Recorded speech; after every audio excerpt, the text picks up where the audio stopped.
Casting with Kerry Jones.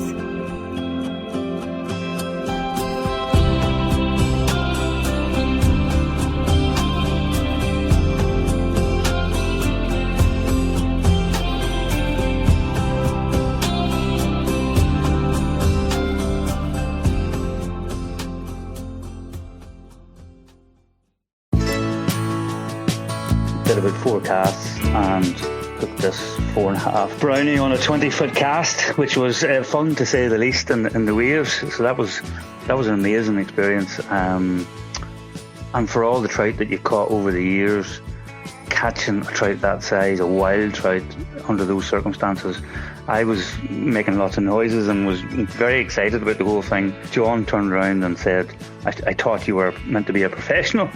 Just excitement. Yeah. The excitement of the whole thing got to me. Good to chat, Martin. Hello, Ceri. Yeah, good to meet you at the competition in Sheelin. Yeah, how have you got over that? Tough day at the office. Sheelin's never easy. People see things on the Facebooks and Instagrams and they think it's just a matter of turning up and 3 and 4 pound wild trout throw themselves at you, and it's just not the case. The end of the season too, you tend to get, like, you can get follows and chases, not so much takes. And as you know yourself, the conditions on the day weren't favourable in terms of the wind and that, and you do need a bit of wind just to get moving and covering a bit of ground.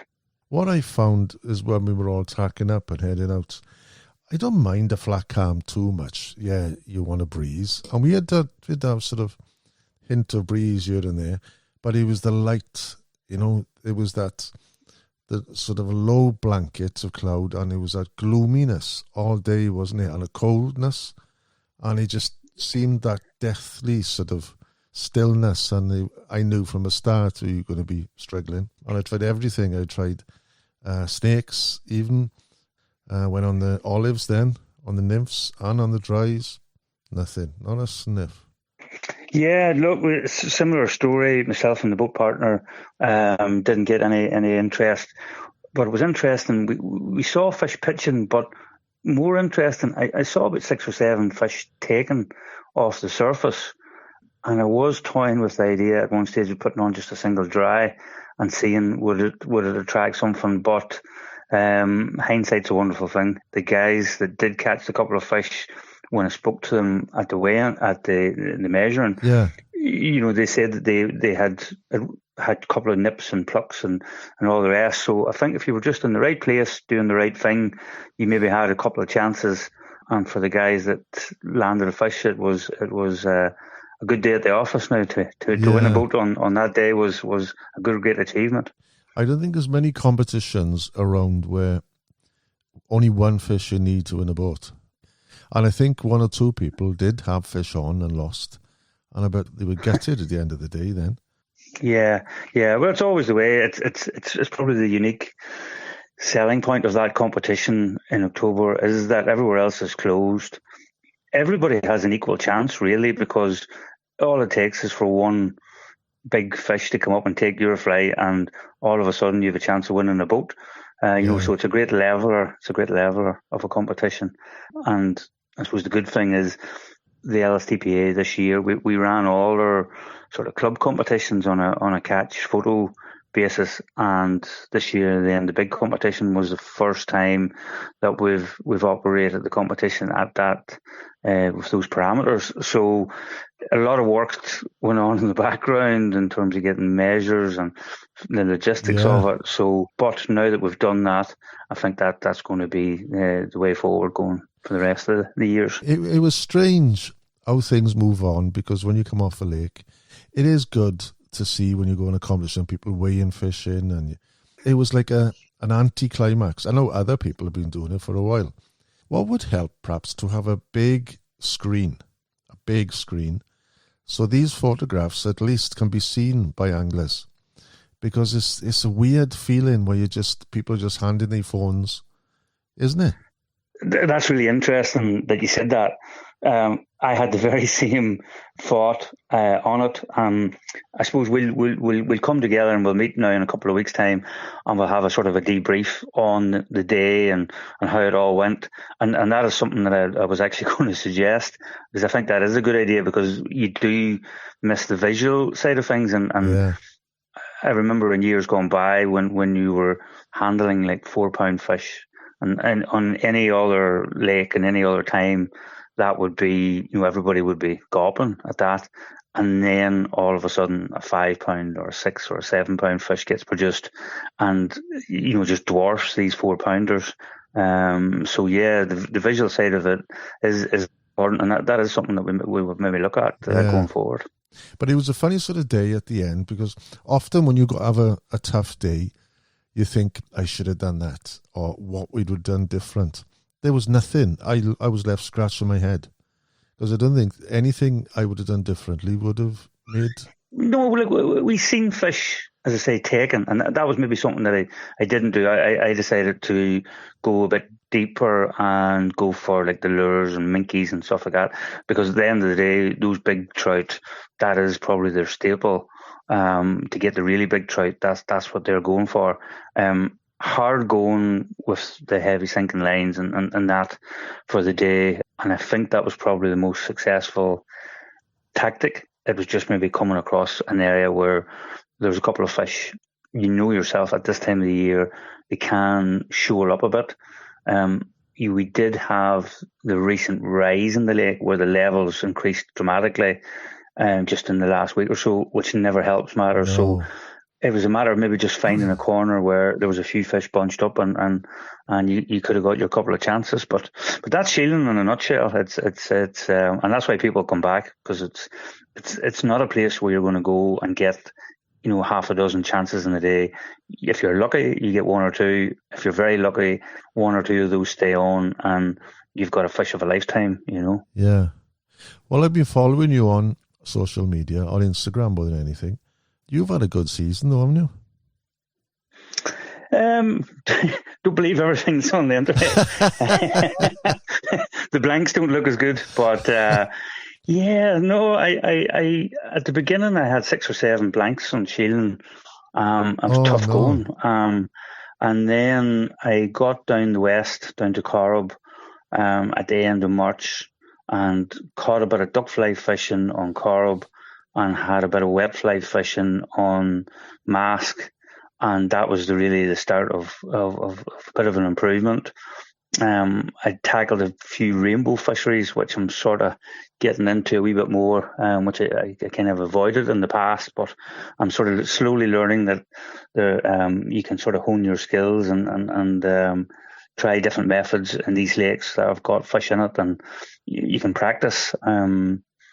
And then I suppose the highlight of the year for me really was competing in the Ulster qualifiers on Lough Corrib in April. So that was a really good occasion, and I was very fortunate in that I managed to get two. I got 2 great trout, one over 4 and one over 3 on wet flies, and won the Ulster heaviest fish and the overall on the day, and had a chance to get on the Irish team. So that was an amazing, thrilling day. So it was.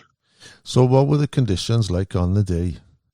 Conditions were really good. I hadn't been on there in a couple of years, but the boatman that was out with Guy Johnson, he assured me that he knew the lake really well and he was boating. So that was good. So then I didn't have to worry about location. And then I have plenty of flies, and I tried plenty of flies, and it ended up that the fly that I got the bigger fish on was a result of a day on Mask in springtime with a guy, Pat Winnie, you might know him. No. I fished with Pat on Mask for the day, and he got a couple of fish in this particular fly, and I copied it, and I had it in the box sitting. And then on the day on Earn, we had done 2 or 3 drifts. I had rose one good fish and lifted the flies off too quick. And John, the boat partner, then said, right, he had this location where him and his father fishes a lot, and he said, this is a good spot. So on the way over, I was thinking about what I was doing, and I said, well, I'll try this fly that I got in March. So I tied it on for the first time and did about 4 casts and hooked this 4.5 brownie on a 20-foot cast, which was fun to say the least in the waves. So that was an amazing experience. And for all the trout that you've caught over the years, catching a trout that size, a wild trout, under those circumstances, I was making lots of noises and was very excited about the whole thing. Yeah. And John turned around and said, I thought you were meant to be a professional, but just excitement. Yeah. The excitement of the whole thing got to me. And so after, it was a good fight, and got it in, and he sort of turned around and said, well, we haven't actually fished that drift properly. So he set the boat up. We drove back up again and set the drift up again. And as we were drifting down, I rose the second trout and missed him. He came up and I just lifted off. And he actually sat on the top of the water. He was in about 3 foot of water feeding on shrimp and hoglouse. And he just slowly moved off. And I dropped the line just at the end of the rod, basically, and gave 2 or 3 pulls, and the whole thing tightened up. So within about 10 minutes, I had a 4-pounder and a 3-pounder in the net, which was on the day, like on any day, but on a day like that, I knew I was safe for the team. But again, John turned around and says, well, we actually haven't covered the drift properly. And we went back up, and I sort of knew that I had my 2 fish. So I took the oars and I kind of kept the boat in for him. And brilliantly, he got a keeper fish. So it meant then the boat was happy, and we were fortunate the 2 of us qualified on the day. So that was a great result. There wasn't a lot of fish caught, but second place had 3 fish, I think. They were just a wee bit smaller. Like any day you get a 4-pounder and a 3-pounder is a great day. Was it early on in the day you had them as well, was it? No, it was probably the afternoon at 2 to 4 o'clock, around that time. As you know yourself, at that time of the year, maybe takes a wee bit of time for the water to warm up and the fish get active. Right. And certainly from 4 to 4 o'clock, it's probably not the time to go in for lunch in springtime. That's the time when you really want to be fishing as hard as you can and around the shallows and the rocks. And it's the type of fishing we were doing is the type of fishing that I love. Like I'd be an out-and-out sort of wet fly man, and Lough Mask would be my mainstay. It's my favourite loch by a country mile, and especially in the early season, fishing the shores and rocks, and I love that hunting aspect to it. And the fishing that we did on Earn that day was a similar vein. You're fishing points, you're looking at reefs and that, and you're really hunting along the shoreline and hoping to get a feeding fish. That was to get on the Ulster team. So, and that's the same in each of the provinces would have their similar days. So the actual chance to get on the Irish team was about 3 weeks ago down in Killarney. So that was interesting. That was my first time travelling down there and fishing Lough Sheelin, just outside Killarney. Slightly different fish now. It was 10-inch limit. Right? Yeah. I was thinking about your previous podcast where the gentleman was getting towed around by the catfish. You won't get that down there. No. This is slightly different down there, but interesting experience. Really, a good learning experience. You're going down as an individual, but you're part of the team of the province. I went down on the Thursday. Some of the other guys was down a wee bit earlier and had did a bit of homework and got practicing. And there was a really good feeling with the team, just the way it was. Eamon Ross from Sheelin, he was the captain, and the team itself, there was a mixture of experienced guys and sort of newbies like myself, and people that hadn't fished it. But everybody sort of came together and shared information. and they ended up. The Ulster team won. They won the province, and we managed to get. There was I think there was 4 or 5 of the guys got on the team, and Andrew Ray, he's another he's a really good fly tyer. He got top rod with 5 fish, and he was the overall winner. Right. And Stanley McCart, who's I think he's the most decorated Irish international. He qualified. Mike Parkin and Brian Stanfield, another really good fly tying man there now. So it was a great result. Bit disappointed not to get on the team, but that's fishing. It's a learning curve, isn't it? But Killarney's nice down there, mind, isn't it? Yeah, look, the scenery's spectacular, and I suppose when you've never seen it before, you do sort of find yourself looking at the mountains and looking at these outcrops of rocks just in the middle. I was fortunate enough to, on the day, I was paired off with a Munster man, so he knew the lake, and he was sort of happy to go around with him.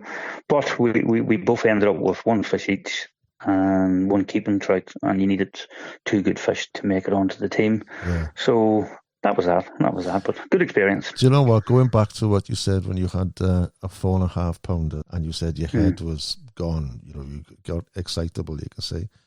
I fished Lough Melvin. It was a day before the international practice day, actually, so it wasn't actually on the day. But we went out and we were practicing, and I had a salmon on, and I think it was 7 pound 10, actually, I remember the weight.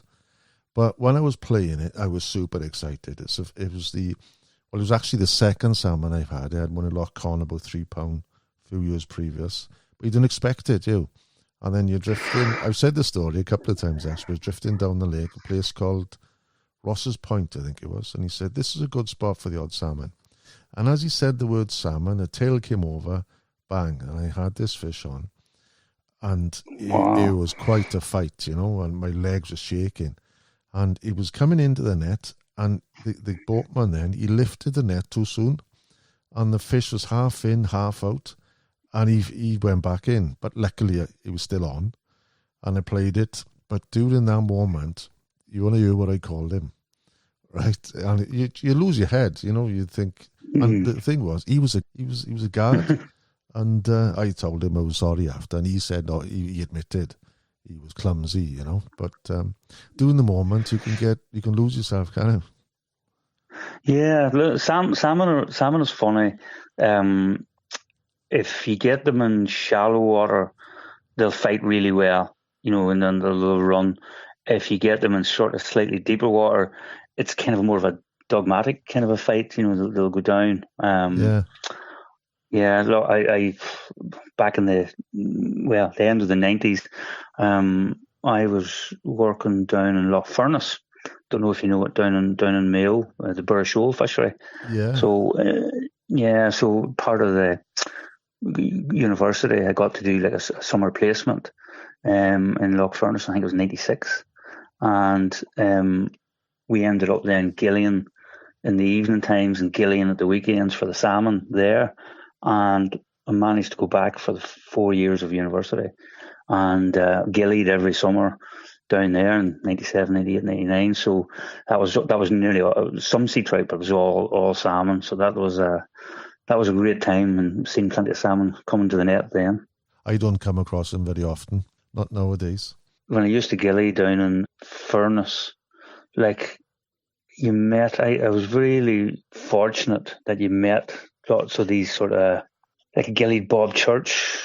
Took out Bob Church and Chris Yates, the carp guy. Yeah, I had Chris out. Yeah, he put me in a wee article.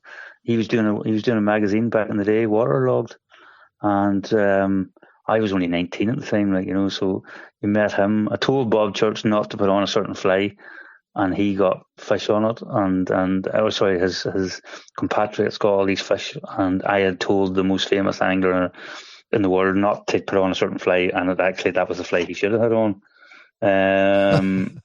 Yeah, look, that was for me, that gillian, and around that time, that was an amazing time. That was an amazing time, like, because there was so much fishing, like there was so much happening in Lough Corrib and Lough Mask. We used to fish Corrib. We used to come off the salmon lake. Couldn't wait to get away from the salmon to go to Corrib to fish. Like we had such nighttime fishing and all the rest. Like, you know, it was really, really good. So I fished it once, Corrib. It was one of those conditions. Everything was right.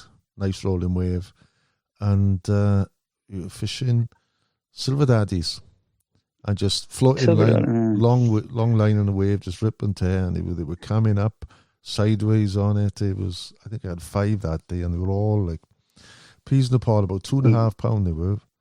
Yeah, look, it's a good dry fly lake. It's a decent wet fly, but it was always a really good dry fly. And nighttime, July, Peters and Sedges and even Buzzer. Oh, yeah. And the mayfly was great on it too. The mayfly, there was a really, really large mayfly on it, and whatever it was about the water, you know, on Sheelin, you'll just see these wee dimples. They'll just take a wee and they'll suck it down. Yeah. And if you don't see that if you don't see that wee rise to cover it, you're wasting your time. On Corrib, whatever it was about Corrib, they'd smash it. So you'd be drifting in this big wave, and you'd literally see these explosions of water down the drift. And when you got there was a really good chance that he was going to attack it or do something, because he was feeding up the slick. Like, it was an amazing place. And I've actually heard it's starting to come back slowly. I heard. I heard. It's not epic, but I think it's getting a wee bit better. So, and that's really pleasing. So that's on my to-do list for next year now, to get a go on it. But you were saying when we chatted last, you were originally from Derry. So where are you now? Cavan, County Cavan. I married a Cavan woman, and I put my roots down here now. But yeah, I'm originally from up in a place called Achadue. Grew up basically on the banks of the Agivy River, and that would have been my sort of playground when you were young. There's the big Agivy and the wee Agivy, and decent salmon rivers, but also very, very good for wild brown trout. Lots of them, and you have to be fast. So we had great times as a childhood, cycling around and exploring all the different rivers there for miles and miles. Started off like everybody else, fishing worms and catching eels and things, perch and trout and all the rest. And then sort of as the years went on, started taking up the fly fishing. There would have been a really strong tradition of fly fishing in the area. And you had the famous sort of Bert Atkins was heavily involved in the club, and he was a very famous fly tyer, and he actually taught myself and my brother how to tie flies. He had like a porta cabin, and in the winter time we went up and he would we would have lessons and learn how to tie flies. Like, and it was I'll always remember it was a black pennel and a quilled olive wet fly, and that was, you had to keep tying them until you had sort of got the proportions right, and then moved on to your like grey duster and a pheasant tail nymph, and that pretty much covered a lot of the year. Back then, it was before all the Euro nymphing and beaded flies that are sort of the mainstay of the rivers now. But that was our background. That would be my background. And I always remember, like, if you were fortunate enough to catch a salmon back then, there was no greater feeling than on your BMX and rod over one shoulder and a salmon over the handlebars, driving home, and people would be honking the horn and big smiles, and you would nearly cycle twice as long to get home just to get the fun and all. So yeah, great times. We had great times back then. If you're enjoying this podcast and want to listen to more, please consider becoming a Patreon, where you get weekly podcasts and access to over 200 episodes, plus behind the scenes photography and other exclusive content. Visit patreon.com/Casting with Ceri Jones. But if you fancy booking me for a day's guiding on the Corrib, give us a shout or visit thecorrib.com. Do you fish the rivers much these days, or is you purely more for the lochs? Not as much now. No. I would have done quite a bit of salmon fishing there for a few years. I suppose it's like a lot of people. You start off with rivers, maybe move on to the lakes, then you find salmon, and that becomes your focus for a few years. So I would have done a lot of salmon fishing. I don't now. I actually only did one day this year on salmon fishing. And basically, I would have a few friends. I have a friend there in Dublin now, and he would fish sort of exclusively nearly for salmon and fish a lot. And just the reports for the effort they were putting in just didn't seem worthwhile this year. So I stayed with the trout.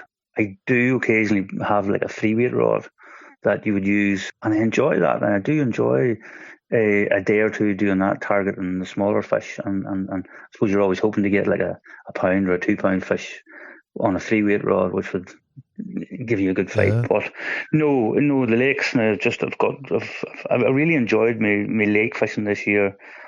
I was lucky enough, I got kind of 2 invites to different lakes. Because I suppose we're all guilty of doing the same things that we do every year and repeat it.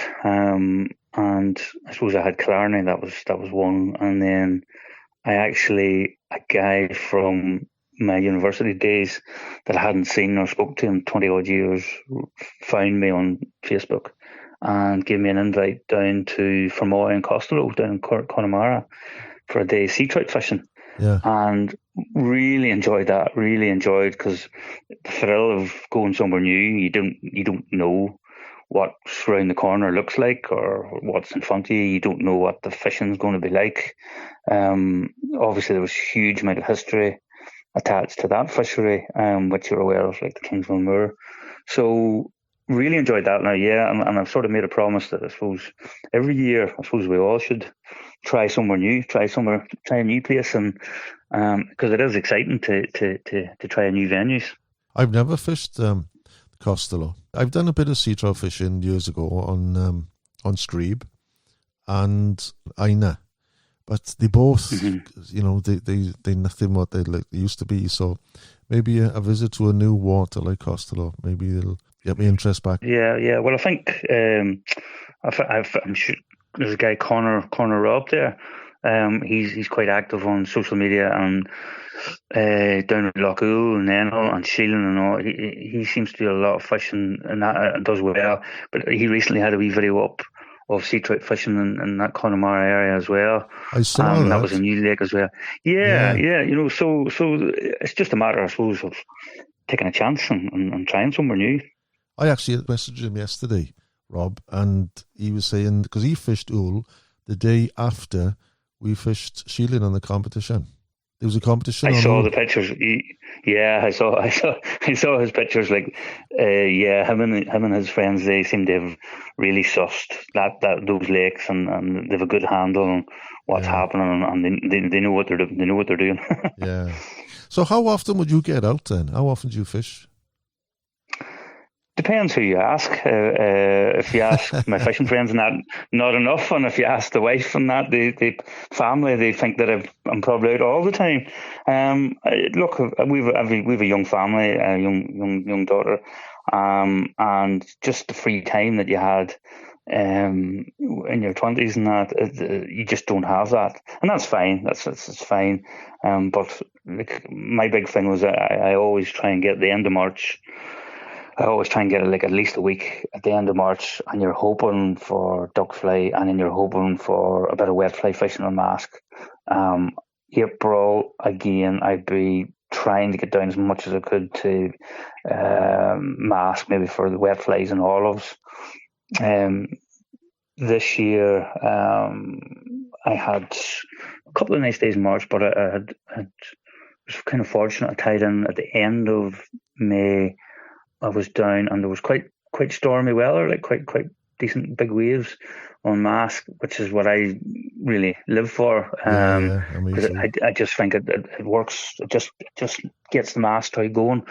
And I had two exceptional days with a booby mayfly in a big wave, and you're just seeing these big wild trout rolling over the fly or pulling it out your hand. It was really, really, really good. And I suppose in those conditions, you've got to be careful. You've got to be very careful of your surroundings and that. But I was just looking back, and it's probably the guts of 30 years fishing down around there. And the position of the rocks don't change, but you do have to account every year, at what height's the lake. And there's some places that are in springtime are covered, and come the end of the season, you're looking and there's rocks everywhere, and you're thinking to yourself, I drove over that, and but the adrenaline in a big wave, isn't it? And you're just like one pull on the oar, and you're going one. It's like a slalom going around these locks, like a minefield. I love it. And you need a reliable engine. You don't want something to not start when you give it a pull, when you know there's a bunch of rocks in front of you. Like 100%. Now I've a Yamaha 15, and it's just a brilliant engine. Just like once it's warmed up, you're confident, as you say, when you get to the end of the drift.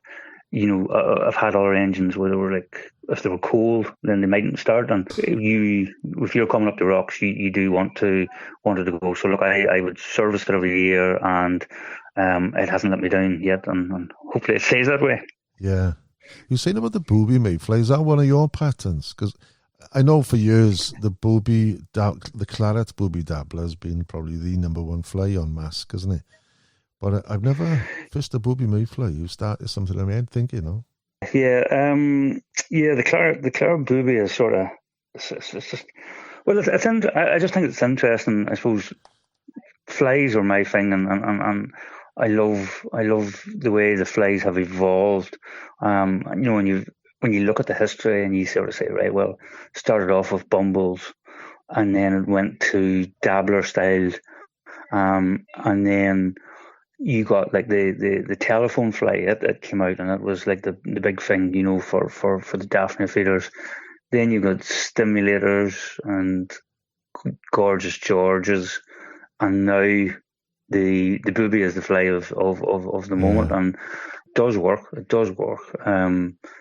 It can be very frustrating, in that you get your swirls and nips and plucks, and sometimes they just don't take it, but it brings them up. If I'm out and if that's what's happening, you would either change it, go down a size, or put on a heavier sinking line just to go down a wee bit, so just give the fish a better chance. Sometimes then you can turn those swirls into takes. But I noticed you saying that tying is your thing. I think most of the pictures on your Instagram page is fly tying, isn't it? You're really into it. And I noticed, did you say you'd done some for the youth team? I've sort of been involved in fishing all my life. And it's been very good to me. I've met so many people from so many different backgrounds and all, and generally it's just been a great experience. And doing the whole social media thing, like, it's been nothing but good, and meeting people and chatting to strangers from everywhere.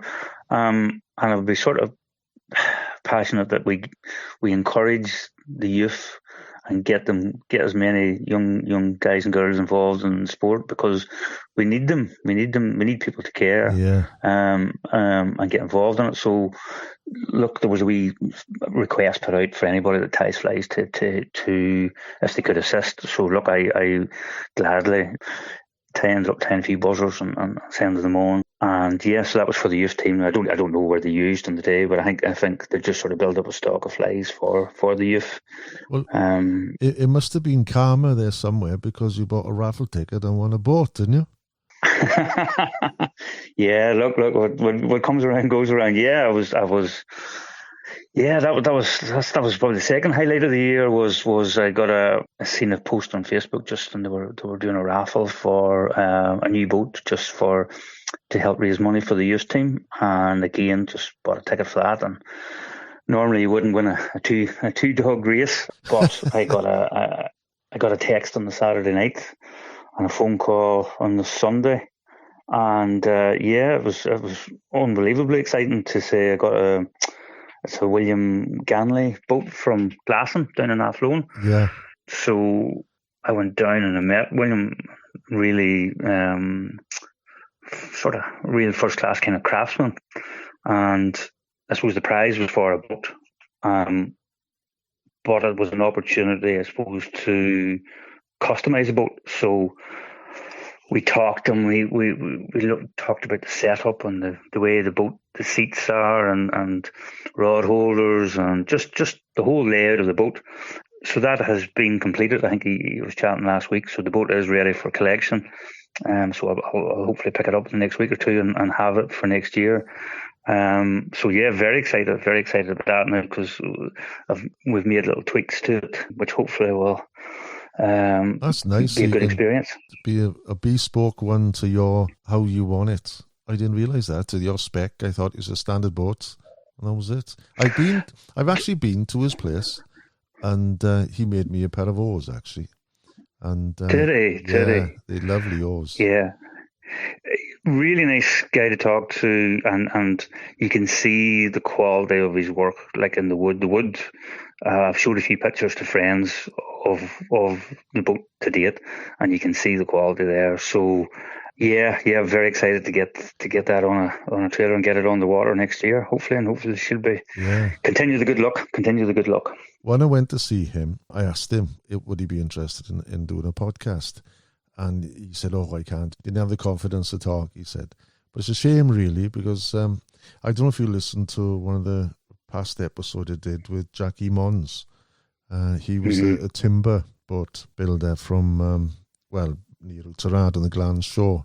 And that was an experience to see his boats doing the timber work, It's a work of art, that is. But sadly, he's not with us now.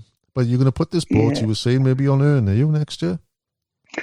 Well, the intention is the boat, my Burke boat. I'm going to leave it on Sheelin, and I'm going to keep this boat on standby. And Earn isn't too far away, but I've always sort of had maybe an issue with access. So now my intention is to give it at least next spring. And fish, the hog louse and the shrimp on the shorelines and try not to scrape it. I think the first scrape of the rock will be the hardest on the new boat, but we'll get over that. We'll have to just get over that. If I want to go and fish the likes of Melvin and that there, I've been really fortunate getting the Lenda boats up until now, but it'd be nice then just to have my own one to bring it out and possibly bring it down to the west too. It is handy now just when you have an engine. There are boats for hire and it saves you having to drag it down, but it would be nice. It would be nice to bring it to each of these lakes and christen it. You've got a Burke boat, you said already. What is? I didn't notice. I didn't look inside yours. I got a Burke's boat. What floor have you got? Is it wooden or is it a glass flat? No, it's the glass. And when you can get different levels of roughness, so it's a non-slip. Right. But you do have to be careful that when I first got it, I actually destroyed a couple of fly lines. Yeah. With standing on it with like the boots, and then having the rough finish on the bottom. When I just wear Crocs now, but no, the wooden frame at the bottom always it's more work, I suppose, for maintaining it, and in a big wave they do bounce around and jump around and fall out. That's the thing. I've got the wooden slats which I made actually, and it's all right, it's nice, but in a wave it's boof boof, and it slams on the floor, and it's not. I don't know, it irritates me a bit. So I was gonna do something different. Yeah, the other thing is that a lot of guys now are getting like the cattle mats. Cow mats, yeah. And you just cut that, and that's heavy, it's non-slip, and yeah, they're a good job, and they're obviously they'll be there for hundreds of years, so little or no maintenance. Yeah. If you were to pick 5 flies, because we've all got boxes of flies, and I suppose you got more than most actually, because I see you tie in. But if you wanted to pick 5 flies to last the season, what would you pick? It's tricky. It's tricky because, do you look at 5 wet flies, 5 dry flies, 5 types of buzzers, 5 nymphs? The possibilities are endless. You'd probably pick 5 wets, wouldn't you?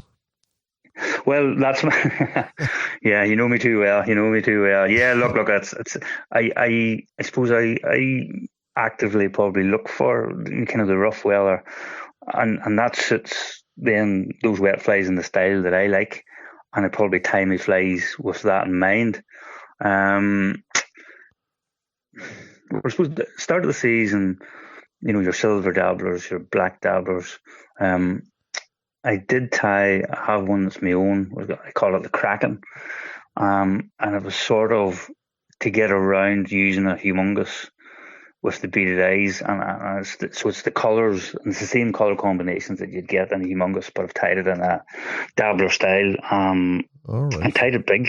Yeah, tied it on an 8. I fished that on an 8. And that's really probably one of my top, that would be my top spring fly.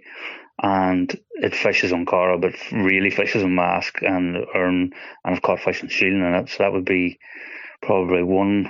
And then in terms of the shrimp and that, I would have the late Rod Ties chili dabbler, which is effectively a fiery brown with a pinch of golden olive and orange cheeks.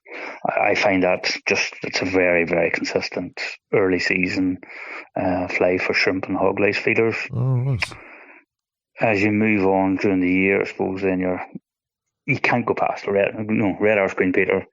We'll catch fish from start of the season to the end of the season, just change the size of it and change maybe the shades of it.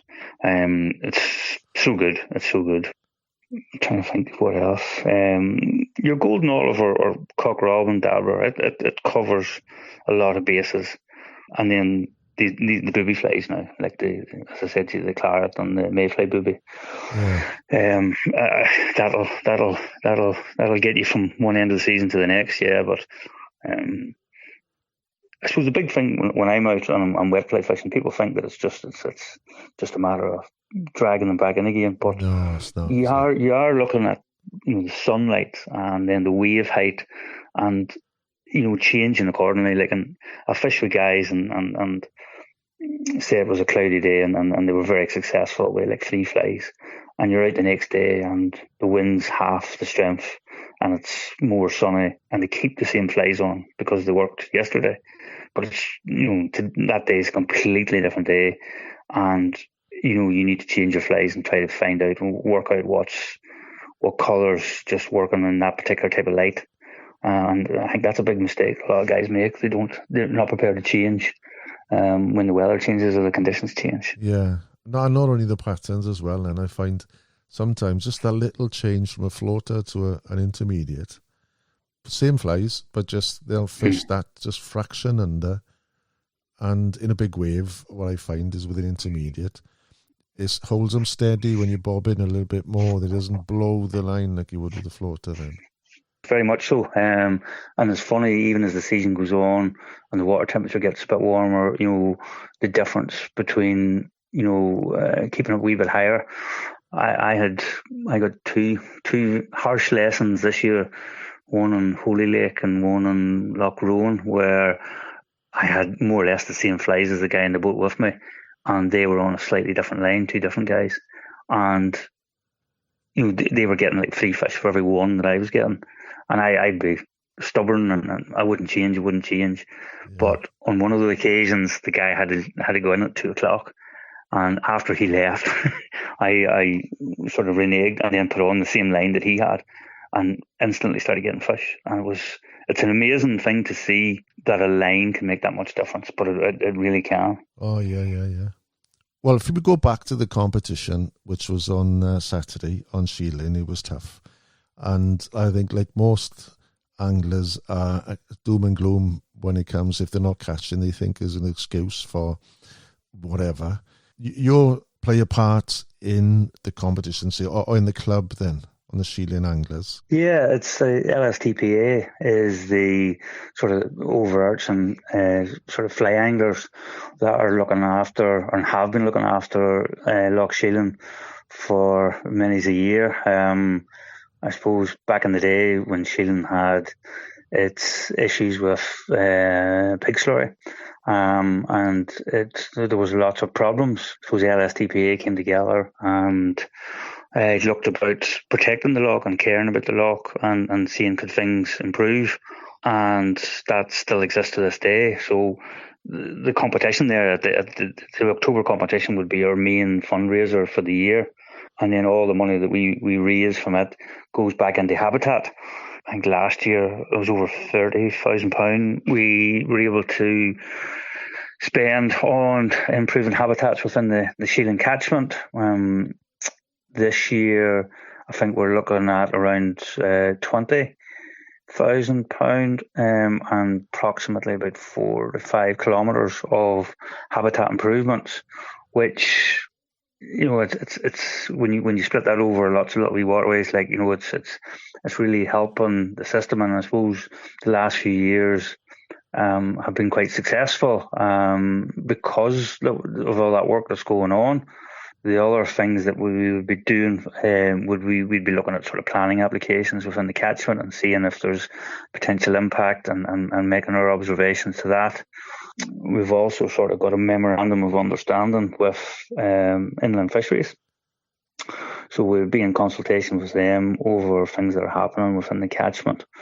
Currently, I suppose one of the big things is we have a sort of a weir on one of the main spawning rivers, which is historic. It's been there for years, but it's a bit of an impediment, and I suppose it's creating sort of an artificial habitat above it. So we're at the latter stages of hopefully getting that maybe removed, and if that does, that should free up the passage for the wild broodstock and probably improve the habitat up above. So that's going to stand to the overall capacity of the fishery going forward, and changing the competitions, all our competitions, to catch, photo release. You know, so everything's getting a wee bit more progressive. There are problems, you know, every fishery's got issues like with water quality. We did have a fish kill earlier in the year, which is not good to see. We will be looking, I suppose, keenly, at the red counts for this year, and I think we're pushing to get like a fish survey done for 2026 to see what sort of impact, if any, that has had on the catchment. And we're also sort of working jointly with inland fisheries there now, and they're doing a project about tagging trout. So you maybe noticed when you were out that there's all these receptors all over the lake. And a number of big wild trout have been tagged with an internal tag and a fly tag on their back. And as each of those trout get within a proximity of one of those monitors, it records, you know, that fish and what depth it was. So the scientist is doing that now. James, he's collating all that information, and they're looking at how, you know, like boat traffic, in terms of like, is that affecting the behaviour of the fish, and the temperature of the lake, and what's the trout's behaviour as the lake warms up in the summertime and that. And there's plans to expand that project. So there's lots of good work going on in and around the lake, but I suppose you have to look at the wild lakes, and I suppose stock does fluctuate, but they are finite resources, you know, and we do have to look after them, and we do have to protect them and do all the best we can to maintain it, and that's very much at the forefront of sort of my thinking and the guys in the club. You know, they're that's what they want for the benefit of everybody, but there are challenges. Yeah, I think it has been a strange year. I think everything seemed to be about 2 weeks ahead. You know, a lot of the hatches, you know, they talked about the mayfly up on, I think, Arrow, was it, in the end of April. You know, everything, all the sort of hatches where you have a kind of a date in your head when you think, right, well, this should be happening now. It was actually all a week or two in front, you know, so the seasons are changing, the climate's changing, and no surprise, the fish are changing. But As long as they still like taking wet flies, I'll be happy. Absolutely, I'd agree there. Well, I've thoroughly enjoyed our chat, Martin. It's come to that time now. I'm going to ask you one more question. I think you know what it's going to be. Where would you want to be to make your last cast? That's the easiest question of tonight, Ceri.